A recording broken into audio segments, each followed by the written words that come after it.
look, the data tells us if you have one more stakeholder involved in this deal, we can increase our win rate by 40%. Or if we can increase our engagement with the CFO by 20 points, we can reduce the sales cycle by 30 days. So instead of it being a combative, I'm doing okay, leave me alone, and the sales leader trying to understand the deal in more detail, all of the data should be there at the fingertips of everybody.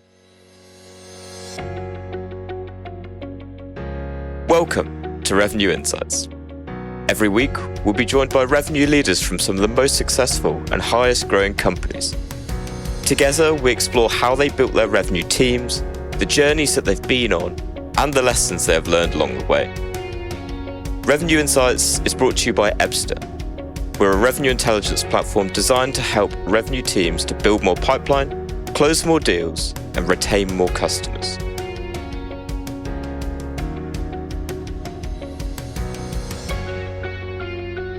Hello there. You are listening to Revenue Insights. Today, we have a special episode lined up for you. A couple of weeks ago, we spoke with our friends over at Operatix on their podcast, and I wanted to share those insights together with you. I'll let Aurelien take the intro from here. Enjoy. Hi, welcome to B2B Revenue Acceleration. My name is Aurelien Mottier, and I'm here today with Guy Rubin, CEO at Ebsta. How are you doing today, Guy? I'm very well. Thank you so much for having me on the show today. Looking forward to our session. That's a pleasure. So we had the opportunity to meet actually a couple of times recently at dinners with the community of Pavilion. You built a report with the community of Pavilion, speaking about the 2023 B2B sales benchmark report. In fact, that's going to be the topic for today. But before we get to speak to the report and the insight that you are sharing with the community, could you please tell us a little bit about yourself and the company you are representing, Ebsta? Yeah, absolutely. So as you say, my name is Guy Rubin. I'm the CEO and founder of a company called Ebsta. We've been going for about a decade. And for a lot of that time, we were running a very unfashionable business. We were helping sales teams become more data-driven and have accurate forecasting. It wasn't really a thing 8-10 years ago. And it wasn't something that people were really prioritizing. And then, of course, the whole world changed in the pandemic and we've never really looked back. And we've seen everybody wake up to the reality that if they're not being data-driven, it's almost impossible to manage a team that are working more and more remotely. And so everyone's now on this journey to try and build this kind of predictable revenue engine and understand the signals that lead to revenue. And that's kind of where we sit. So we have about 500 customers using our platform, everything from very small SMBs that use HubSpot. So we're the only revenue intelligence platform available for HubSpot customers, all the way up to Fortune 500 companies that are using us to manage hundreds of thousands of relationships across thousands of customers and prospects. So we, in simple terms, help companies become more data-driven in the way that they run their sales engine and then help them achieve a more accurate forecast and scale their revenue engine. Sounds good. Everybody needs that. Everybody needs you. That's a good place to be, particularly at the moment. So before we jump into some of the key stats, could you please tell us how the report was built? So how big was the sample? What did you get the information from? Was it only from you? Did you have some other sources? It'd be good to get the recipe behind the three-course meal that you've been delivering. So this is the third year we've run the report and it's got bigger and better every year. So I suppose the motivation behind it really came through Pavilion. So what Pavilion was seeing within their community of over 10,000 senior members now was that there was a lot of change happening in 2022. And really they wanted to get their grips around kind of what was going on in the front office. Where were the challenges that companies were facing and really what are the signals that were driving revenue. So we've been working really closely with Pavilion. We reached out to our community of customers. 364 companies agreed to take part in the review or in the report.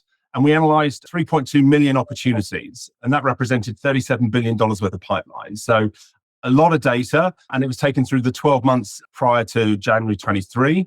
And then quite recently at the CRO Pavilion Summit, in London, because we've seen so much change again in the first half of 2023, we presented an update where we analysed another 1.8 million opportunities across those customers. And just looking at what's changed in the last 6 months has been fascinating. So yes, some amazing insights and really helping people to understand the areas of their revenue engine they really need to focus in on and help them to understand the signals that drive revenue. Amazing. Yeah, lots of data-driven reports, always useful. Big data, I was about to say shocked me. I had that sort of mentality of thinking that around half of the sales representative will achieve their quota.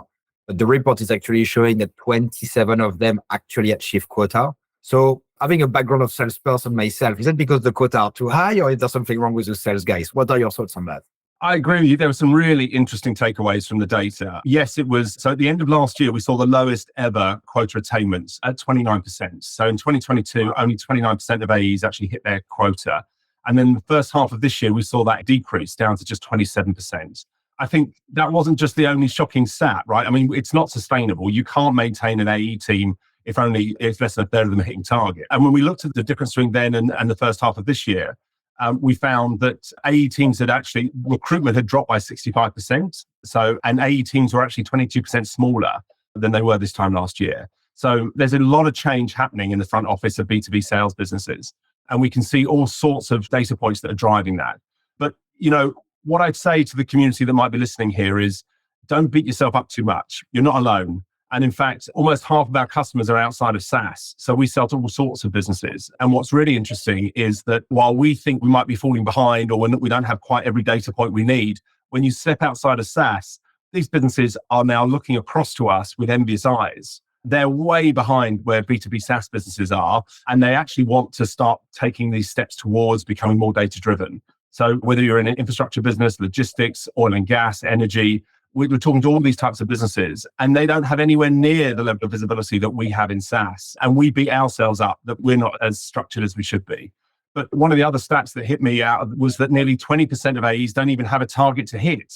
So the idea that you're not hitting quota, again, don't beat yourself up too much. There's a lot of inefficiencies going on in the sales process. And one of the interesting stats that we picked up on was out of the 3.2 million opportunities we analyzed, plus the 1.8 over the last year, so 5 million deals that we looked at, only 30% of opportunities opened close won. And the deals that close lost, they spend twice as long in pipe as deals that close won.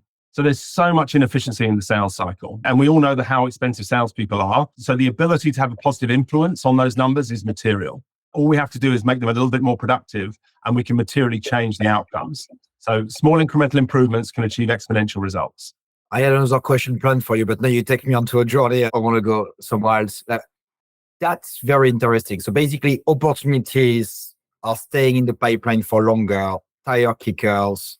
Is that something that you would attribute to the slowdown in the market that we've seen in H1? I think lots of people had a tough Q4, a tough Q1 2023, Q4 2022, Q1 2023. Do you think that's due to the buyer, or do you think this is due to inefficiency in the sales process? And the reason why I'm asking you is because I know you've got a section about medpick, and I was not too sure how to read that, but it seems to me that opportunities are not qualified properly when they become opportunities. So it's kind of a double-edged sword question in a way. But yeah, is it the market or is it qualification?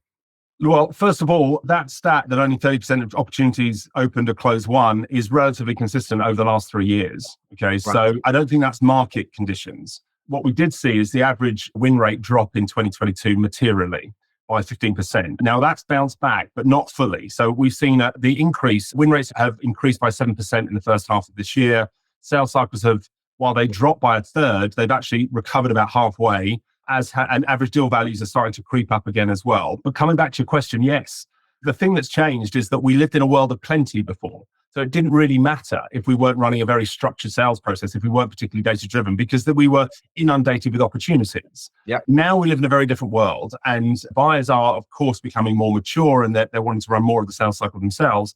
But actually, because there's less opportunities to go after, we need to be a lot more data-driven and a lot more disciplined in the way that we qualify opportunities.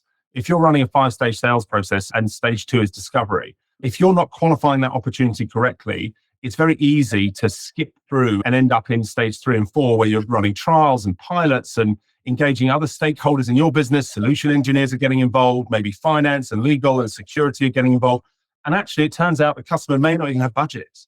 We may not even know who the economic buyers are or what timescale they want to work to. So if you haven't qualified the opportunity well enough, you're costing your organization hugely by taking the prospects that aren't really ready to buy through a sales process that they're never going to close. So there's so much opportunity to have a positive influence, not just on the improving the conversion rates, but actually by spending less time on opportunities that inevitably are going to close lost. Of course. As we prepare the podcast, you mentioned that consistency and discipline is key for success in sales. And I think you made a good point here. Maybe we had too much opportunities. We had too much distraction with people coming at us in the B2B SaaS. When I'm saying us, I'm making a generality. So technically, there's a point of salespeople becoming complacent and maybe not putting as much qualification as they should put at the outset, expecting things to close, not really finding the economic buyer, not really asking the right question, not really qualifying properly. So I think this opportunity that they would hug because they're struggling for pipeline and they need to show some numbers. But what are your thoughts on the market? So you mentioned something about the buyers being a little bit more educated, and I appreciate that it's not really what the report is all about. The report is more looking at the data from the opportunity. But when you speak to revenue leaders, what's their feedback on their market? Do you think sales cycles are longer? Do you think buyers are, my feeling is that buyers are all acting like little CFOs. Everybody is counting the pennies. I think in the past, individuals within organizations were given budget to spend and there wasn't a huge amount of oversight. And so now you can build a really good relationship with a key stakeholder and economic buyer within an organization. But if you aren't doing the diligent work and helping them to build a really concise, simple to understand business case that stands up when you're not in the room, then when they go to the CFO to try and get sign off, because now everything goes through the CFO asks some real simple questions. Okay. Why are we doing this and why are we doing it now?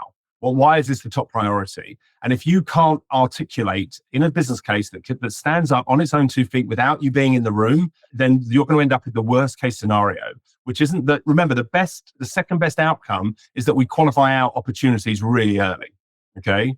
The worst case scenario is that we end up at the 11th hour at the very final stage. The opportunity gets closed lost because the CFO ends up vetoing the deal and deciding that this isn't a high enough priority and we have other things that we should be working on instead. Yeah.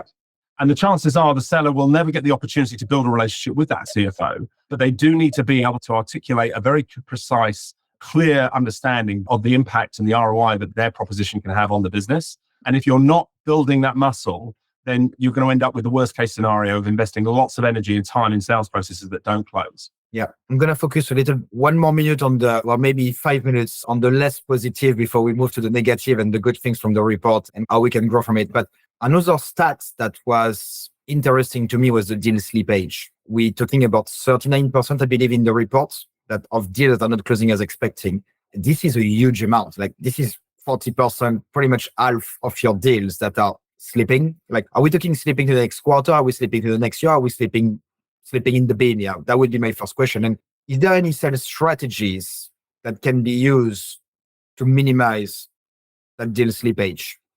Yes, absolutely. So first of all, we consider slippage kind of post stage 2. So once you're in stage 3 of the sales cycle and beyond, so kind of post discovery, we expect a company to understand how long it's going to take to close that deal. Yeah. So when we are talking, let me take you through a little bit of an Ebsta customer journey. So when we onboard a customer, the first thing we do is go back 4 quarters and do all the analysis and look at all of the data around the organization and try and understand what signals lead to revenue. And if you've got 50 sales reps that are working 20 opportunities a quarter, that's 4,000 deals a year coming through your business. Okay. Now you might be closing 20, 30, 40% of those deals. But what we're interested in understanding is the signals that led to those deals progressing for each stage and then ultimately closing one or closing lost. And what that does very quickly, and it takes about 3 days for us to do this analysis, and we have to connect to all of the data points you've got around your business, including mail servers, calendars, CRM, MarTech technologies as well. We're trying to understand all of the signals that you have around the business. So what's the difference between a sales cycle of a customer that's in market, that's got high intent, for example,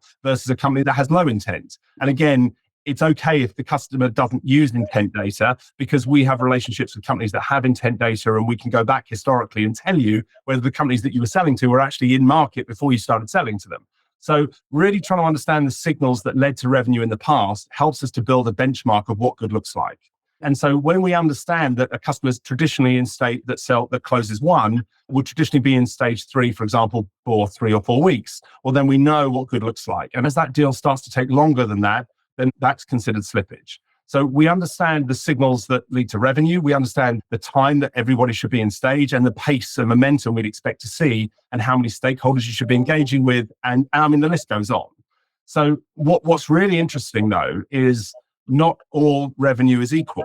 Okay. So, for example, if you're walking into next quarter and your target's $1 million for the quarter, if you've had $500,000 slip from last quarter and you're sitting here going, oh, it's all fine because we've already got $500,000 in pipe. The problem is that deals that have slipped are much less likely to lead to close 1.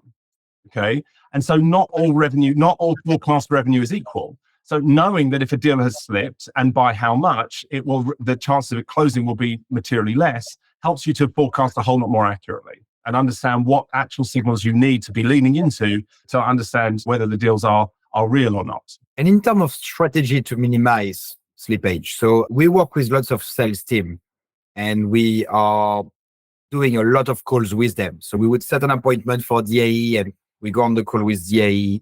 DAE turn up their laptop, do a demo. And we are speaking more and more with our clients, particularly since Q4 last year, Q1 this year, and things are being a bit tense. But when we are in our sales process and actually trying to get a client on board, we bring a little bit of friction.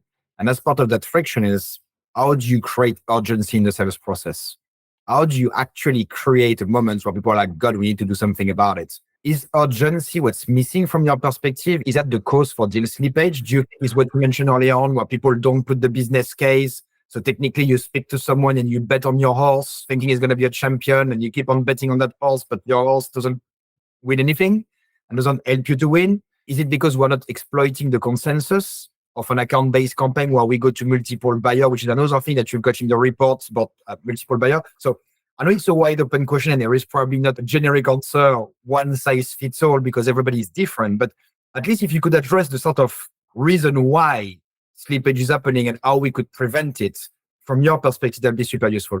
Sure. Well, look, let's start top of the funnel. Okay. If we're targeting companies that are in market to buy our product, we're much more likely to have a positive outcome and for the sales cycle to be a relatively short one and the average deal value to be slightly higher. So let's make sure we're targeting companies that are in market. Also, we find that the AEs that are best performing are the ones that have at least 30% of their pipe filled with ICP. Okay. So if you're not targeting your ideal customer profiles and you're just targeting any company that comes inbound, then you're much less likely to have a positive outcome. Again, it's slightly different for different businesses or even different departments, different products within the same business. So it's really important to do this historical analysis. And again, I'd encourage anyone who's interested in going through that exercise. It takes us less than a week to connect everything up and produce the report, bespoke version of what we've produced in this report with Pavilion. We do that for every customer, not just once when they come on board and going back 4 quarters, but every 3 months they get an update on those insights as part of the service. So really trying to understand the influence of being in market, propensity or intent is really key. And you might have all sorts of signals that are leading to propensity. Are they spending time on your website? Did they download a white paper? Have they gone to your webinar? What words are they searching online? And so on. So again, really understanding who's in market and making sure what we're targeting at least a third of our opportunities are ICP. So that's very much top of the funnel. Then my biggest suggestion here is all around being that qualification process. If we spend an extra week in that discovery phase, it can serve us so much better further down the line. And encouraging this and allowing the sales team to live in a world where they close lost opportunities sooner. A lot of people feel they've almost got to have a certain amount of pipe in market that's live, even though when you dig into it, you find that half of it's not real. So allowing the salespeople to have that freedom to close off deals off as lost and encouraging them almost to, if they can't achieve certain minimum levels of criteria or qualification, that is absolutely key. We always see so much dross in the sales process, sales cycles, that once we dig into it, it's just not real. So understanding the signals that tell you whether the deals are likely to slip. So then when we start talking about slippage itself, okay, so what do we know? We know that slippage is a really good indicator the deal's likely to close lost, okay? And there's a world of difference between slipping a couple of days and slipping into the next month or the next quarter. And the more times it slips from the deal closed forecast date, the less likely it is to close one, okay? Now, so what's an indicator? So we know that slippage is the biggest indicator for closed lost opportunities. So now the question is, well, what's the good indicator for slippage? And the single answer to that is engagement. Okay. So one of the things that we do for customers is measure the momentum or engagement that they have with every stakeholder involved in every sales cycle. So we give every relationship a business has a score out of 100, bluntly, because we know that relationships drive revenue. So when that engagement score starts to drop, it's a really good indicator that deal's likely to slip. And if the deal slips, it's a really good indicator that it's likely to close lost. So what do I mean by high levels of engagement? And so we take a feed of everything from meetings, calls, emails, and so on. But if people start ghosting your calls or not responding to your emails or not turning up to meetings or pushing meetings consistently, that's a good indicator that relationship is starting to drop. And that will lead to slippage, which could lead to a closed lost opportunity. So when you start seeing those relationship numbers drop down, or momentum or engagement with those stakeholders start to drop, it's a good opportunity for someone perhaps more senior, maybe to interrupt with the sales process and try and course correct. Maybe offer the customer a way out. It looks like you missed a couple of our meetings. We're all busy people. If this isn't right for you now, just let me know so we can move on to something more productive. Let's touch base in a couple of months. And they could push back, go, no, it's out. Sorry about that. We are interested. We do want to move forward. Or actually, you're right. Let's put this aside for now and move on to something else. And better to know. Of course, that's something that we definitely do. When people are not turning up to meetings and things like that, look, if it's not for you right now, that's fine.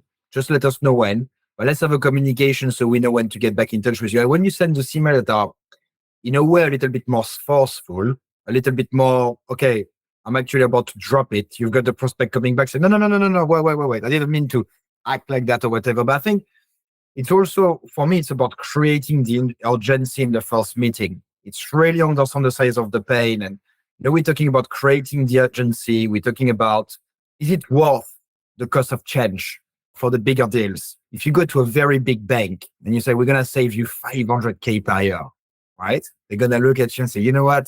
You need to save me at least 5 million for me to move a finger. That's nothing. So it's all those little things that are quite interesting to assess that the cost of change, and asking this question early can be scary for a salesperson, because particularly if you don't have a lot of opportunity coming in, if you don't have a lot of inbound, if you don't have a lot of, you're not really good at outbound, you don't feel comfortable doing outbound, you almost want to create opportunity to keep your job ready. But I completely agree with you. One thing that interests me is that you mentioned 30% target ICP as part of the opportunity. That seems to be very low to me. I want my sales guy to have 90%, 80% minimum of target ICP. And you mentioned that it was due to inbound. Is that because people are just going through inbound that are not really the ideal customer profile, but we're trying to sell to them anyway? All sorts of reasons behind it, but yeah, it also depends on how tight your ICP is. Okay, so if how close do you really understand who your ideal customer profile is? And again, by doing this historical benchmarking, it becomes obvious which deals are quick to close, which deals are less likely to churn very quickly off the back of them winning, and which ones are going to give you the best return on investment. There were some other interesting points around the sales cycle. When we start to analyze the stakeholders involved in every stage of the sales process, so sometimes we find that actually the sales cycle can be optimized by going into a key stakeholder or a key influencer first, rather than straight to the economic buyer. And so rather than trying to target the CEO, it turns out that the CEO leans heavily on a strategic head in the business. And if you can get that strategic head to sponsor you into the CEO, suddenly we all know that we buy through referral and take advice from people that we trust a lot more than a salesperson. So you might find that when we do the analysis that actually your sales cycles are 20% shorter if you go in through this particular persona rather than the one you think is your economic buyer. Yeah. And again, when should you be getting involved with the CFO? Can we engage with the CFO a little bit earlier? And I genuinely think marketing's got a big opportunity to play here as well. So 5 years ago, marketing was responsible for generating leads. And 3 years ago, marketing was responsible for generating opportunities. Well, now with the data that we're able to analyze, marketing can be responsible for the number. Because with details like intent or propensity to be in market to buy your product, and understanding your ICP better than ever before, and understanding the analysis of what a good sales cycle looks like, marketing is now in a position where every lead it generates can be bucketed into tier 1, tier 2, and tier 3 type of opportunities. And marketing, if there's enough data, we should know that if you generate a tier 1 opportunity and if the salesperson engages with 7 people through the sales cycle and does the discovery correctly, and the process works this way, then we're going to close 63% of those deals, and the average deal value is going to be 100 grand, and it's going to take 47 days to go through. And you can do the same with each of those. So now, instead of marketing being the whipping boy of sales, where we always want more leads and give us more opportunities, now marketing is able to stand back and say, hold on, I've generated the opportunities and the leads that you needed to hit quota this quarter. But now you guys in sales need to be diligent in the way you're running your sales cycle. And we're seeing the most innovative businesses are the ones that are leaning into this, the marketing department, because A, the marketing team have been more data driven than any other department in the front office for a very long time. So they understand this stuff. And B, they're able to hold us account to actually hitting the numbers that we're here for. So I think marketing's got a great role to play in not just top of the funnel marketing, but if you know that stage 3 of the sales cycle, we've got to get engagement with I don't know, the CFO, and it takes us 20 days to get to that stage. Well, then a week before that, marketing's starting to target the CFO with messages on social. So the CFO's starting to get warmed up in the market before you actually need to engage with them. There's so much opportunity for the revenue engine to work as a unit, but it's all about being more data-driven and understanding the signals that lead to revenue. And if you haven't got the data, then you can't go on this journey. And you're not even at the beginning of the race. Okay. So while it's boring, the first thing we have to do is fix the data. And I find it interesting. I like what you described. For me, as the perfect concept of account-based marketing, account-based selling. There is two concepts that it's like tango. It takes two to dance it, and you've got to be together and you've got to work at the same time. If not, it's ugly and nobody wants to watch it. But when it's done properly, it's very gracious and everybody enjoys it, and you're going to end up clapping at the end of it. So it's so true. And I think I've been part of a lot of CMO groups where people are really focusing on this, really focusing on, okay, we've generated the opportunity, but it's not just bringing opportunity at the top of the funnel, it's how do we convert them? And maybe they started that journey out of a little bit of a fight with a sales leader because they wanted to prove that their leads were shit and that you could do something about it. But it's also true that I think salespeople receiving inbounds, we also see a lot of salespeople that become a little bit complacent with inbound. You get the inbound, so you're going to call them once, you're going to ask them the question, do you want to do something now? All right, fair play. Might not be the right person. Usually an inbound is not coming from the person who's got the business pain. You're going to have someone in your team to go and do some research.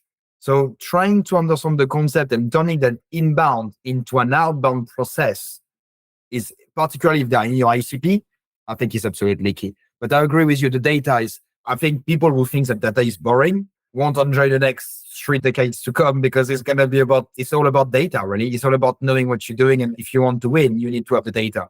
That's my opinion. I agree. Otherwise, it's a crack shot. You don't know whether you're going to win or not. Sure. And if you're not data-driven, your competitors will be. And the market's changing so much faster than we ever thought it would. I want to come back on the market changing, because my question would be about the future. It's got nothing to do with the report. But before that, there's another stat that gave me like a reminder of a book I read from Matt Dixon called The Challenger Sale, where I think you mentioned that around 20% of the sales rep are delivering 80% of the revenue. What makes those guys special?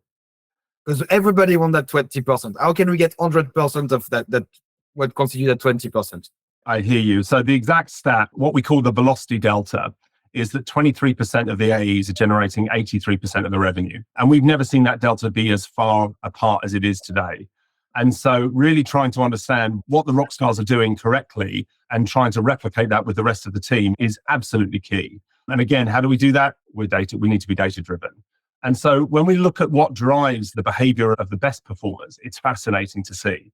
And you can see, again, I've got some interesting stats. I'll share the deck so that you can share it with your community after the event. Sure. The key here is consistency. So if you're running a sales team with 5 AE, 4 or 5 VPs of sales, okay, all running different sales cycles, then the learns from one, it's going to be very difficult to replicate with the others. And so this is why we talk a lot about consistency, and just having a consistent approach to the way you run every single sales cycle means that we can make small incremental changes very quickly, and it can have a big impact on outcomes.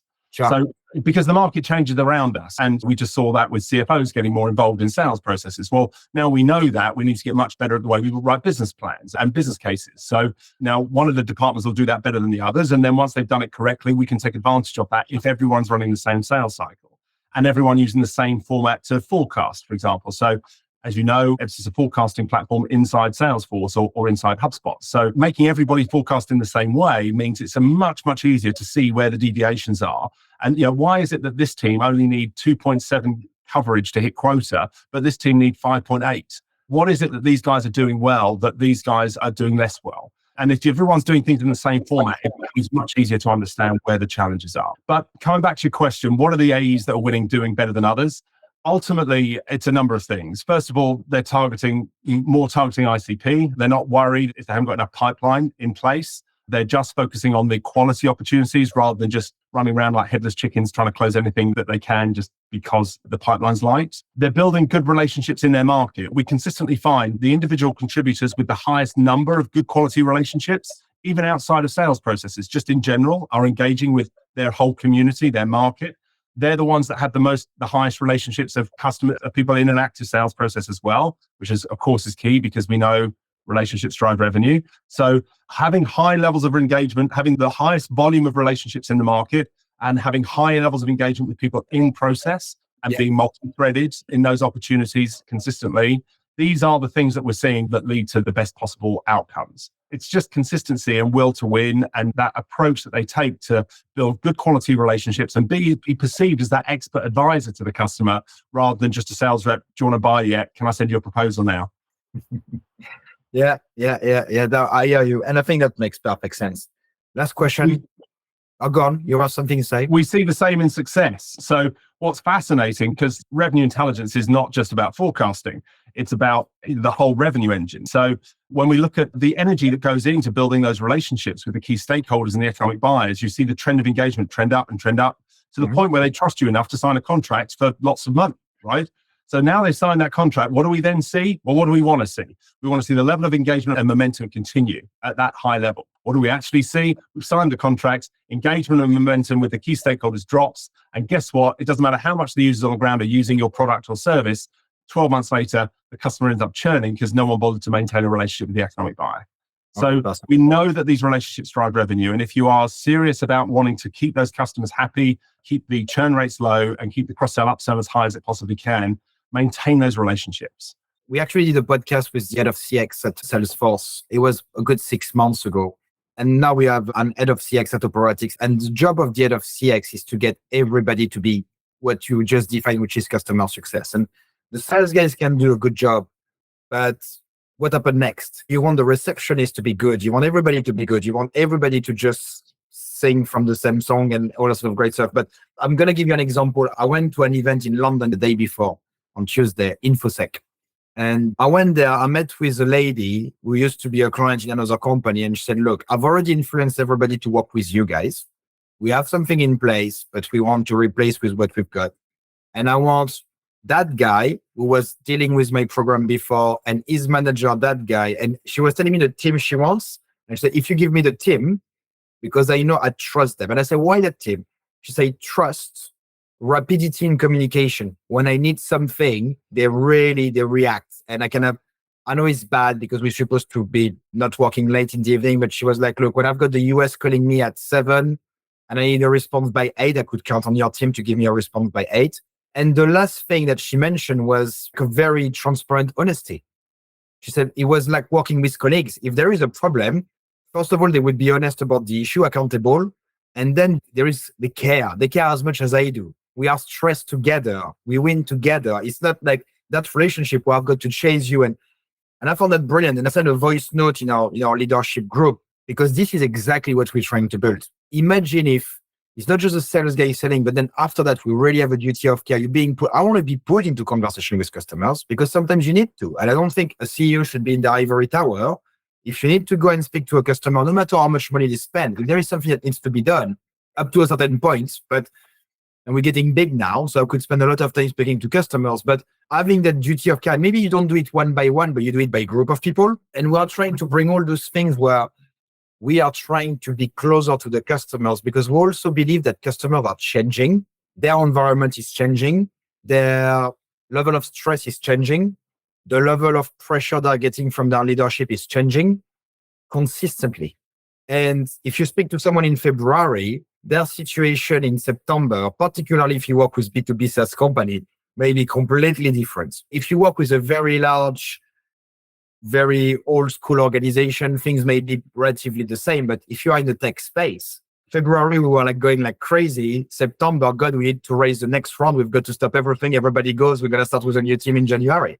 It's like, so you've got to be on it and you've got to speak to them. So that's a very, very important point for all the audience because we've got revenue leaders, but we also have people in customer success or even people in operation. The point that you make about relationship, guys, I think is fundamental. You've got to develop this genuine, positive. You don't need to be friends with clients, but having that sort of respect and honesty in the relationship is critical. You want to be their guy. You want to be the person that they call when they've got a problem. You're the fixer. I want to move it to the future now. My last question to you, which is, well, obviously that report was 2022. You've seen a lot of data since. You probably see a lot of data every day. How do you see the landscape of sales evolving? And is there any emerging trends or new approaches that sales leaders should consider? Yeah. So look, first of all, we've all got to be data driven now. And so step one on that journey is fixing the data. So if we're in 2023, if you're still relying on reps to manually log their activity, create contacts, keep them up to date in the CRM, we need to get that off their plate because it's just a distraction and an excuse for not hitting targets. So there are some tools out there. Ebsta is one of them, but you can fix the data very quickly. And then you need to start benchmarking what good looks like in the past so that you've got the DNA of a good deal, and you need everybody working in the same way when they're doing their one-to-one reviews. Ideally in the system of record, inside Salesforce, inside HubSpot, you should be able to, everyone should know what the positive and negative factors are on every opportunity so they know what the likely next step is. And again, rather than this kind of stupid debate as to, well, leave me alone, the deal's fine, they love me, they're definitely going to buy. What we want to be doing is walking in there saying, you've done a great job at engaging with Jane or John, but look, the data tells us if you have one more stakeholder involved in this deal, we can increase our win rate by 40%. Or if we can increase our engagement with the CFO by 20 points, we can reduce the sales cycle by 30 days. So instead of it being a combative, I'm doing okay, leave me alone, and the sales leader trying to understand the deal in more detail, all of the data should be there at the fingertips of everybody. So everyone knows what's expected of them, what a good deal looks like and what a bad one looks like. So fix the data, do the benchmarking, understand the positive and negative factors on every opportunity, have everyone doing things in a consistent way. Everyone now should be out of spreadsheets. You should be using a simple tools for forecasting. All of them are out there, including Ebsta.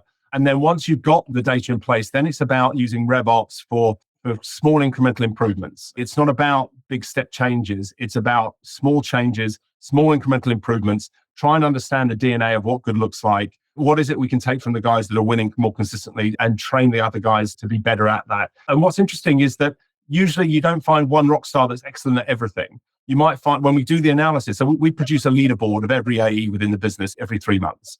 And what we find is, and we're interested in trying to understand, average deal values, time to close, conversion rates, and most importantly, how much coverage they each need to hit quota.